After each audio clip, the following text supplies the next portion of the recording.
7 o 8 minutos. La exposición. ¿Lo tenéis controlado? Lo he calculado para hacerlo. Sí, pero tú sacas tus fichas y yo no. Yo sí, siempre hago fichas. Vale. Yo no sé hacerlo todo. Ya está. ¿Se oye? Sí. Vale. Buenas tardes. En el curso 2005-2006 empezaron los foros en Acción Social Católica, organizados y moderados por Javier Calvo.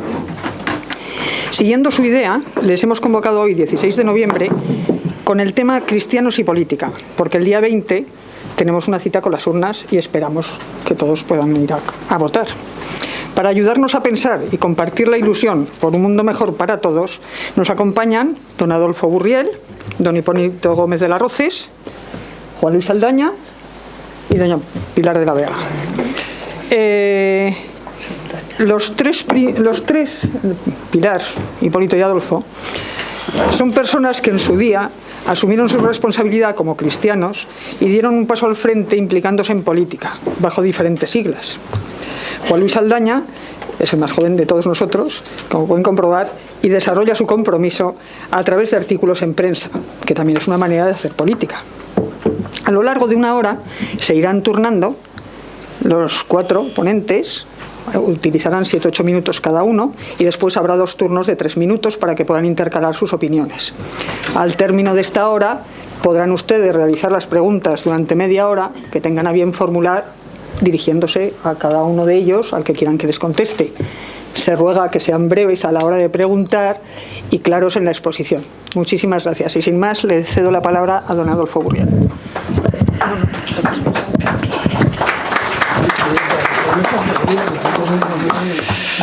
Pues muchas gracias. De razones que comience efectivamente dando las gracias a Acción Social Católica, dando las gracias a Pura, a la que conocí el otro día, y dando las gracias a ustedes. Yo hacía tiempo inmemorial que no tenía en ningún acto en el que participo tanta asistencia. Así que las gracias se multiplican, porque aquello de pensar que a uno le escuchan y le escuchan multitudes, pues no deja de ser siempre algo que satisface. Yo tenía unas notas, pero es que así sí, iba a decir, digo, me las he dejado. Bueno, yo comenzaré haciendo alguna pregunta. El cristiano tiene una opción política, varias opciones políticas. El cristiano en cuanto cristiano, no es sujeto político, es solo sujeto político en cuanto ciudadano. Cristianismo o religión, en este caso cristianismo y política, son 2 aspectos de la vida, pero 2 aspectos diferentes y diferenciados. La cita famosa de San Lucas, dad al César lo que es del César, del Evangelio de San Lucas, dad al César lo que es del César, a Dios lo que es de Dios, que por cierto se quitaba a todos porque todos la van a decir. ¿No lo puedes jurar? Ya lo puedo jurar. La cita esta resuelve definitivamente la cuestión y debería dejar zanjada la política como algo distinto, como algo diferenciado y diferenciable de lo que es la religión, de lo que es en este caso el cristianismo. Pero bueno, como tenemos exclusivamente 7 minutos, yo voy a ir, y me da la impresión de que los que estamos en esta mesa somos bastante dados a la palabra, voy a ir directamente al grano y no me voy a ir extendiendo demasiado. Hay una primera cuestión que sí querría destacar. La política no es la mera gestión de la cosa pública. No es exclusivamente eso. La política debe tener, por llamarle así, una utopía, o dirigirse hacia una utopía, tener unos principios, si se quiere una mística, tener una cultura. Naturalmente tiene que tener también un programa, que no es algo ajeno a los principios, y naturalmente unas leyes que no son tampoco extrañas a estos principios. Por tanto, la política, como digo, es algo de lo que participamos, no exclusivamente para gestionar, para ordenar, para llevar a cabo las tareas elementales de convivencia, sino además el instrumento a través del cual perseguimos unos objetivos que en todo caso pertenecen socialmente a todos, particularmente a algunos, y se basan además, como digo, repito, en unos principios. Esto, obviamente, en algunos momentos aparece como que no, y ahora, por ejemplo, en Europa, las últimas decisiones que se toman en Grecia y en Italia da la impresión de que empiezan a entender que la política es una mera gestión. Yo creo que es un serio error. Pero claro, cuando digo que la política tiene una utopía, tiene unos principios, tiene una cultura, lo que estoy tratando de decir también es que en la utopía, que en la política, alrededor de la utopía, lo que está es el pensamiento y lo que está es la ideología. Lo que hay es un movimiento social que ha ido conformándonos y creándose alrededor nuestros, que nos diferencia a veces de otras sociedades, que forma parte de nosotros y que es el sustrato desde el que se levanta la política y desde el que se levanta la gestión de la cosa pública. Diré a continuación otra cosa. La religión, en el sentido en el que la hemos entendido siempre, es decir, como el conjunto de creencias y de acciones que nos vinculan con Dios, no forma parte, no es un instrumento que forme parte de la política. Es algo que queda como algo extraño a la política, entendiendo por extraño que está no enfrentado, pero sí que está fuera, como algo que debe quedar fuera de esos límites y que pertenece al comportamiento personal, al comportamiento individual y no al comportamiento colectivo. Pero si hace un momento decía, y por ahí avanzo, que la política se basa en unos principios, se basa en una cultura, se basa en una ética, se basa incluso en una mística, obviamente los movimientos religiosos forman parte de esos principios, los movimientos religiosos están presentes en la sociedad sobre la que la política se elabora y los movimientos religiosos en ese sentido no son ajenos en el pensamiento y en la creación de lo que constituye fundamentalmente la política. Que esto es así, a mí me parece obvio. Es decir, que los principios religiosos están en nuestra sociedad, la conforman, la desarrollan, nos obligan, estando en ella, a que desde esta sociedad se hagan las cosas de determinada manera y no otra, es algo, como digo, obvio y algo que se repite constantemente. Incluso, por arrimar las cosas a mi opinión, principios cristianos están en la base de los partidos de izquierda, fundamentalmente por dos principios centrales: el principio de la solidaridad o el principio de la defensa de los últimos, de la primacía de los últimos. Pero hay también principios filosóficos en la sociedad que informan esta sociedad, y hay principios culturales, y hay principios históricos, y hay otros principios como la igualdad o como la fraternidad que derivan fundamentalmente de la Ilustración, o principios como la experiencia como instrumento social que deriva del agnosticismo. Es decir, una serie de principios entre los que están también la religión, los movimientos religiosos, y que por tanto sí que acaban informando la política, lo que no significa que formen parte de la política. Y a eso es a lo que me voy a referir, ahora. Yo creo que lo que no es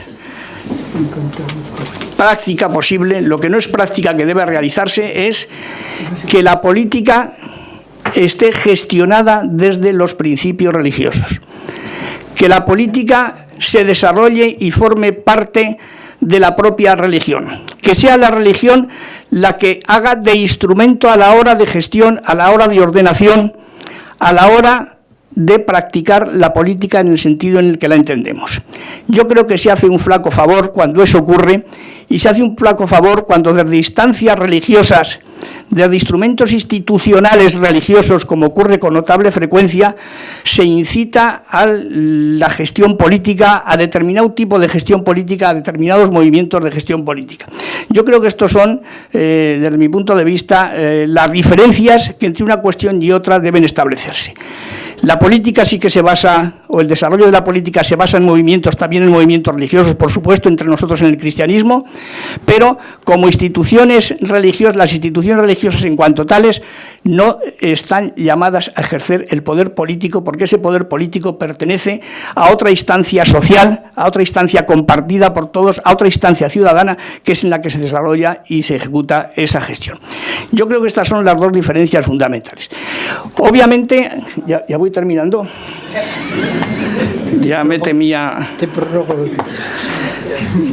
Bueno, simplemente iba a decir que obviamente ha habido a lo largo de la historia pues incluso formaciones que se han llamado con nombres religiosos, formaciones cristianas. Obviamente desde instancias religiosas se han incitado y se sigue incitando en ocasiones al voto, como acaba de ocurrir además hace muy poco, si no me equivoco.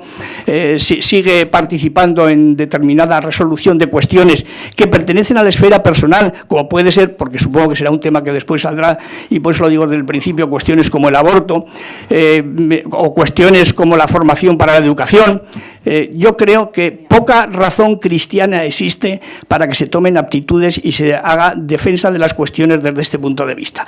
Pero de cualquier manera, yo cedo el tiempo a Hipólito y tiempo habrá luego de discutir y de seguir hablando. Te aplaudo. Bueno, pues muchas gracias. Hipólito es amigo, o sea que no crean que me aplaude por lo que digo, sino por la amistad. Hipólito, has estado muy bien. Has estado muy bien. Queridas amigas y amigos, permitidme que no haga otra presentación que esa. Muchas gracias a todos. El preámbulo de la política, o acaso su único fundamento, a mi juicio, reside en que, de una manera teórica y luego práctica, asumamos como suele estar constituido por un pensamiento principal al que ha hecho Adolfo Burriel. Pensamiento religioso o, alternativamente, por la asunción de alguna ética profana no sagrada. Pienso que es inviable hacer política como no sea la del saltamontes que solo quiere estar, del cual tenemos muchos retratos incluso en Aragón.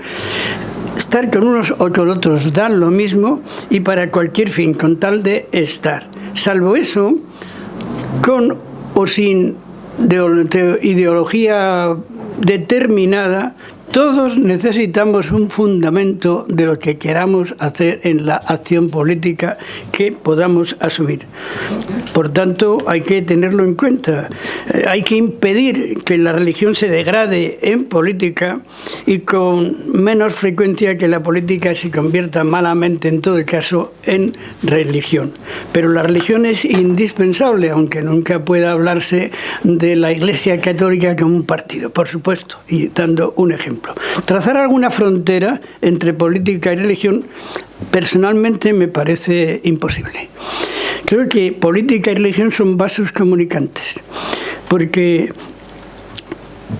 hace falta establecer entre una y otra conexiones congruentes, haciéndolo de manera que practiquemos en cualquiera de los dos escenarios, el meramente religioso o el meramente político, una actitud que sea coherente con la adoptada en el otro terreno, digamos, de juego. No es posible, los juristas lo sabemos bien cuando hablamos de la doctrina de los actos propios, no es posible que alguien se comporte de una manera religiosamente y políticamente de otra. A mí esto me parece un contrasentido. En este cordial debate llegamos a lo de la pregunta sobre el César. Tú has citado a San Lucas, creo, yo cito a San Mateo, pero es lo mismo. En definitiva, esa era una pregunta indispensable en este debate. A Cristo le pregunta si es lícito pagar al César. Los herodianos. A tan maliciosa inquisición, Jesús responde a la gallega. Esto es, con otra pregunta, diciendo lo indispensable sin necesidad de quererlo decir todo, que no lo dijo. Y él contesta, insisto, con otra pregunta: ¿quién es la imagen de esta moneda y cuál es su inscripción? Del César. Pues lo del César, devolvérselo al César. Y lo de Dios a Dios. Y ya se sabe, los preguntones impertinentes quedaron admirados y no dijeron más, simplemente se fueron. Bien. Religión y política, insisto, son indispensables para el género humano. En tiempos de Jesús, la pregunta, lo mismo que hoy, podía recibir respuestas varias, no solamente la que Jesucristo dio, sino otras, y los judíos no eran unánimes a la hora de darse respuesta a esa difícil pregunta. Por ejemplo, la clase sacerdotal de los saduceos, predispuesta a aceptar la dominación romana, pensaba en sus privilegios, que los conservaba gracias a Roma, y debía, por lo menos, que tendría que tolerarse el tributo al César, mientras que los celotes, nacionalistas exaltados e inspiradores de los sicarios, según nos cuentan los Hechos de los Apóstoles, se oponían a la tributación y se proponían derrocar a los romanos por medios violentos. Eran la ETA de aquel tiempo, solo que sin goma 2. Unos otros interpretaban las palabras de Jesús con arreglo a sus respectivos intereses, dándoles sentidos, por tanto, diferentes para ajustarlo a las propias conveniencias. Y los primeros cristianos daban a esas palabras más de un sentido, pero naturalmente esa diversidad de criterios no consta que impidiera la fe y la doctrina de todos con su principal protagonista, con la respuesta y el pensamiento de Jesús. Jesús no niega en sus palabras la legitimidad de los dos poderes, el civil, básicamente temporal, y el religioso, básicamente intemporal de todo el tiempo. Aunque no me propongo avivar mecha alguna, ¿pecó alguien en España por haber sido franquista o por haber sido antifranquista? A mi juicio, no, al menos por ese simple hecho. Otra cosa es si en función de alguna de esas actitudes algunos hubieran incurrido en pecados de sangre, de latrocinio o de falta de justicia social, que en cualquier bando se pudieron cometer, y evidentemente se cometieron. Guardémonos, por tanto, de pronunciamientos fulminantes en materia de religión y política, dado que las convivencias son necesarias y protagonistas entre gentes de distintos pensamientos. Es necesario políticamente, y cuanto menos, la pluralidad de criterios, respetarla, porque además son inevitables. Y entre los políticos, entre los cristianos, también. No tienen que pertenecer, por supuesto, al mismo partido, ni pertenecen, sino que pueden asumir opciones políticas claramente diferenciadas y solo susceptibles de repudio para un cristiano si conllevan la negación contundente de criterios irrenunciables para los creyentes. Por ejemplo, prescindiendo del amor. Sin el amor no hay cristianismo. Parte del encargo de Jesús: os doy un mandato nuevo, que os améis los unos a los otros. Nadie puede ejercer una política cristiana si hace tabula rasa de ese mandamiento y de los sacrificios que entrañe. Una política cristiana no se explica sin el basamiento del amor, sean quienes sean los contrincantes y aunque estos emplearan otros medios. Tampoco es cristiana la política si prescindimos de que sea en todo caso un servicio a los demás y no a nosotros mismos. Acordémonos de otras palabras de Jesús: el Hijo del Hombre no ha venido para que le sirvan, sino para servir. Y esa es una regla universal en el tiempo y en el espacio, cristianamente el único ejemplo a seguir en esa pausa. Esa idea de servicio y no de provecho personal, tan adulterada en nuestro tiempo, contiene, en mi opinión, un mínimo de ineludible observancia: que nuestras acciones y omisiones políticas no nieguen ni contradigan a Cristo, ni por razones partidistas. Partidos y partidismo son conceptos distintos, a pesar de que parecen el mismo. Pero el mismo partidismo, el mero partidismo, quiero decir, aunque siempre existirán los partidos, y además democráticamente es bueno que existan, no debe hacernos olvidar que el mero partidismo es una patología inadmisible si consiste en negar los valores ajenos y poner los propios por encima de la verdad. Ahí hay un límite a la vida de los partidos clarísima. Me falta todavía un poquito, señora. Llevas más que yo y a mí me ha cortado. ¿Llevas más? Pues entonces yo termino. Me quedan cosas, algunas podré decir después. Quiero terminar simplemente, si lo encuentro, con unas breves afirmaciones finales. Nuestra fe debe perseguir en el campo de la política, profesar los valores que estimamos como cristianos. Que seamos libres, lo que exige que seamos responsables. En todo caso, que también nos reconozcamos falibles, aunque afortunadamente perdonables.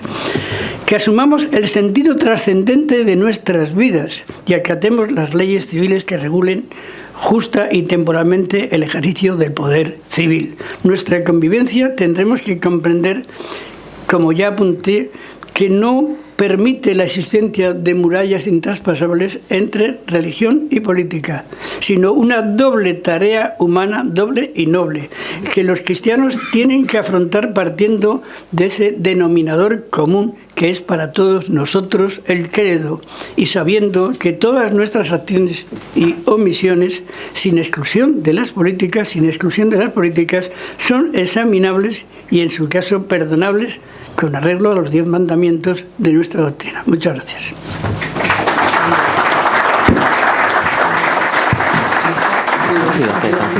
Avísame.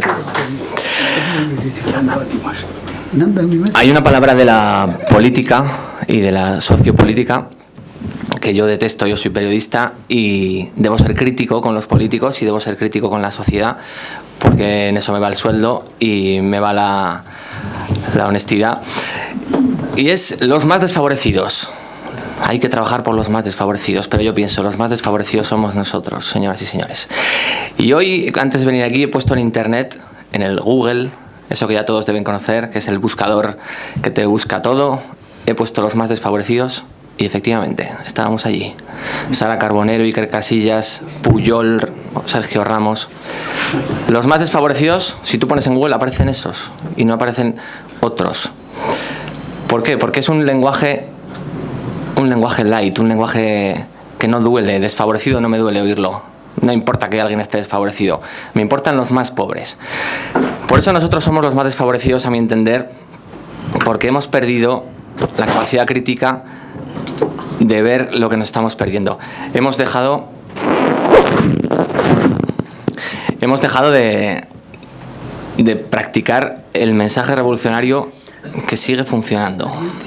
Yo escribo en mis columnas, en mi página web, en el periódico, en el Heraldo, y compruebo que detrás de mis intervenciones sigue funcionando el mensaje revolucionario, profundamente revolucionario del cristianismo, de Jesucristo.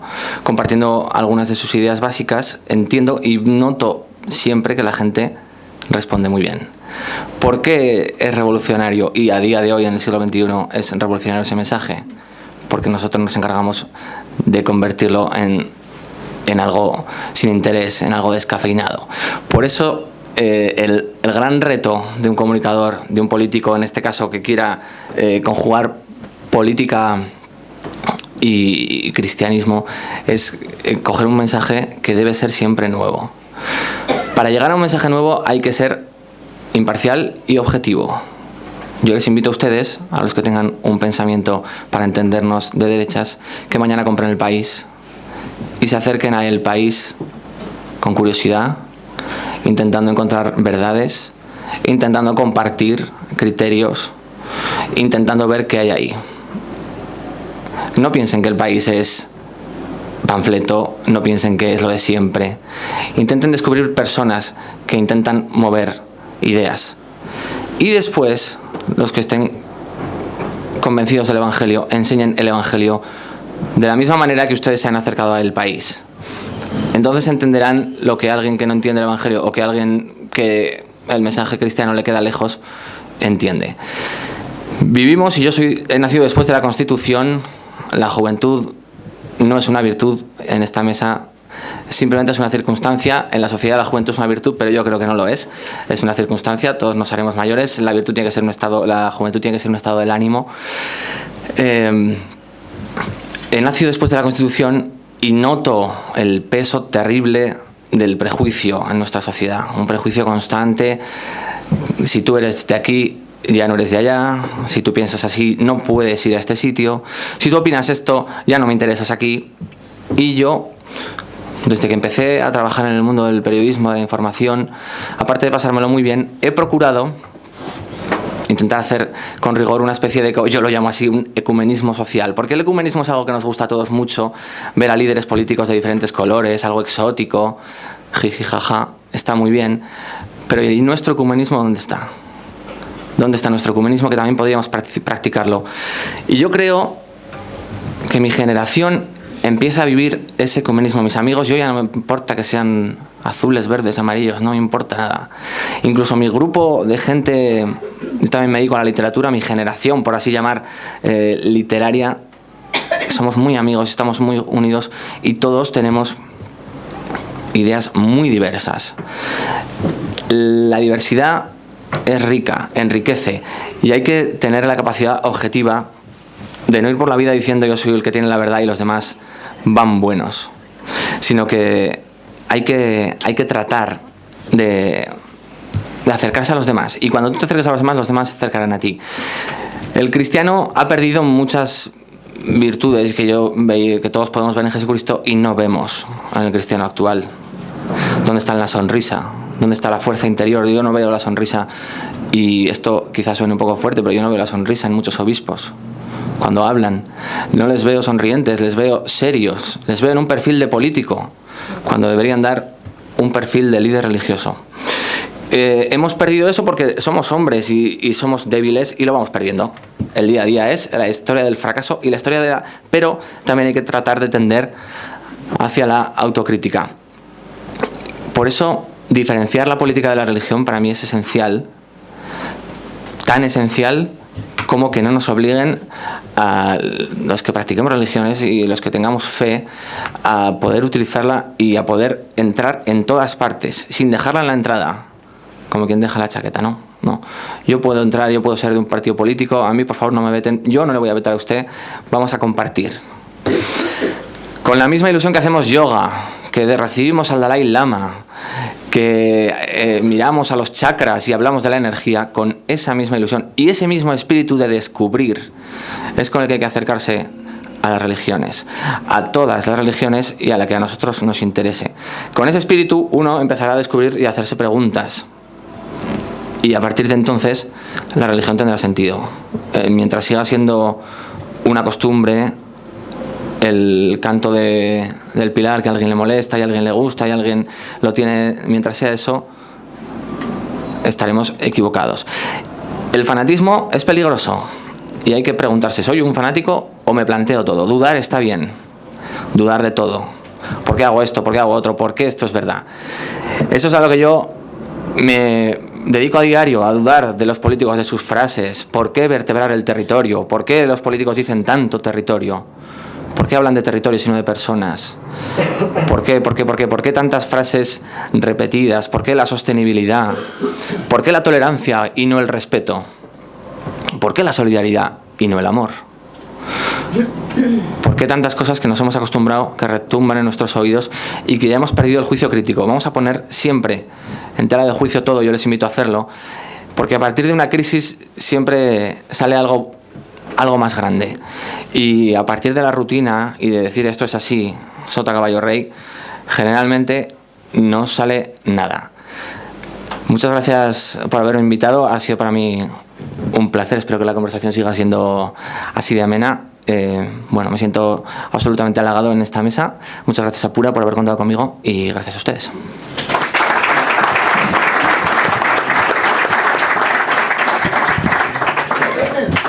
Bueno, pues buenas noches y muchas gracias por venir a escucharnos, a las 4 personas que estamos aquí y nosotros a escucharles a ustedes después y compartir, bueno, pues sus inquietudes, sus preguntas, sus pensamientos, sus reflexiones con todos nosotros.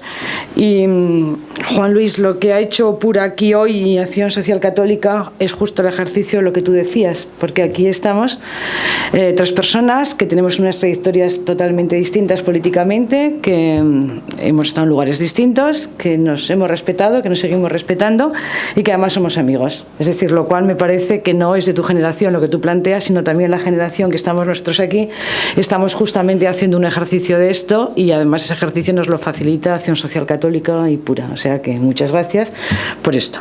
Entonces voy a intervenir diciéndoles lo que yo pienso de esta propuesta que nos ha hecho Pura de los cristianos y la política. Voy a hacer en principio cuatro reflexiones, si quieren cuatro afirmaciones, que pueden provocar después un cierto debate y que son las siguientes. Yo considero que el cristianismo es una religión pública porque contiene unos mensajes y unos valores que influyen en las relaciones sociales. Los cristianos actúan en la sociedad desde el hambre y sed de justicia, pero no tienen un modelo o fórmula propia para construirla. Segundo, la religión tiene algo de enormemente personal e íntimo y en la medida que es fruto de una opción libre no puede imponerse públicamente. Pero desde la óptica cristiana, el anuncio ético-místico de Jesús, el Evangelio, es una noticia que tiene unas repercusiones públicas de enorme conflictividad. Tercero, el cristianismo es una religión con una innegable vocación ética. Predica la conversión del corazón y convierte el amor al prójimo en el mandamiento máximo y en el criterio para juzgar y salvar a los hombres. Cuarto, la gran revolución religiosa llevada a cabo por Jesús consiste en haber abierto a los hombres otra vía de acceso a Dios distinta a lo sagrado, la vía profana de la relación con el prójimo, la relación ética vivida como servicio al prójimo y llevado hasta el sacrificio de uno mismo. Los creyentes, por lo tanto, debemos de buscar laicamente en cada coyuntura modelos y programas para realizar sus valores e inspiración de fondo. Y puesto que nos han convocado a esta mesa porque hay unas elecciones que va a haber el domingo, pienso que los católicos pueden apoyar a partidos diferentes y militar en ellos. Una misma fe puede conducir a compromisos políticos diferentes. Está claramente en una encíclica, Octogésimo Advenis, el número 50. Este pluralismo no es indiscriminado. Del Evangelio y de la doctrina social de la Iglesia emanan unos criterios éticos que identifican una inspiración católica de la política. En cualquier caso, ninguna opción política se puede identificar con el Evangelio. Los diferentes programas presentan contenidos más próximos o más lejanos a la fe y a las exigencias de la vida cristiana. Habrá que analizar los programas para ver cuál de ellos, entre otras cosas, garantiza mejor la distribución de la riqueza. Una tensión irreductible que debe convertirse en contribución y enriquecimiento cristiano de la vida pública. Un voto responsable exige la atención detenida de las ofertas de cada partido y un discernimiento de la tarea realizada a lo largo de la legislatura. Por sus frutos los conoceréis, dijo Jesús, Mateo 7:16.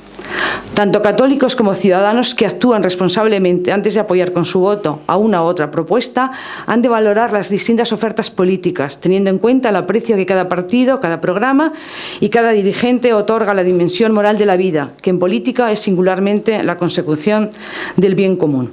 En este momento tan complejo y delicado que vivimos, como decía Adolfo Gurriel, creo que la calidad y exigencia moral de los ciudadanos en el ejercicio de su voto es el mejor medio para mantener el vigor y la autenticidad de las instituciones democráticas.